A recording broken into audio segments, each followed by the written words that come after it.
From Tim Roll Pickering on the DWRG, published on the 2nd of the 6th, 03, still relevant today. In the last few years, interactive television has developed out of all proportion, producing shows such as Big Brother, in which viewers watch the exploits of others and get to vote to decide their fate. Vengeance on Varos predates this trend by about 15 years, and so it is good to see a story that has not only aged well but become even more topical now than at the time it first appeared on television.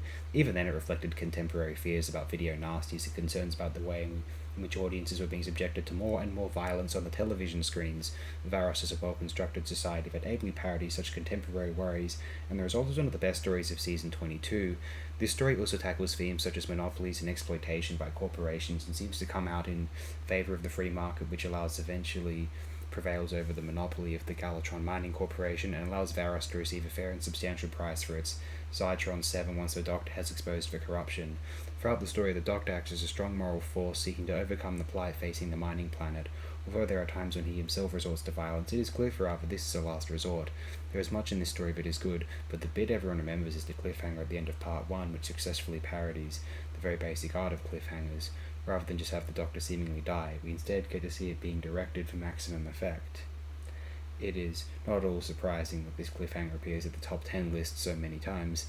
The story benefits from two excellent guest performances that superbly bring to life their respective characters.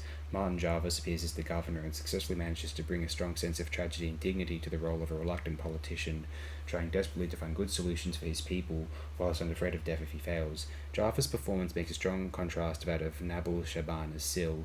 At times the two are competing to steal scenes, the latter giving a very effective performance whilst the costume and deliberately dodgily translated dialogue enhance the role to no end. Syl is a wonderful villain, and it is easy to see why he made a return appearance in the Trial of the Time Lord. The other characters are less memorable, with Jason Connery failing to make much impact as Jondar, but it is difficult to achieve much around these two-star performances.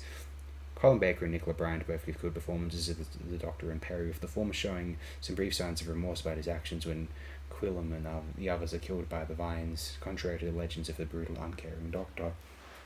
The production of the story is restricted, through it being an all-studio production, and a lot of the sets are drab and simple, but this is entirely in keeping with the storyline, and so they work.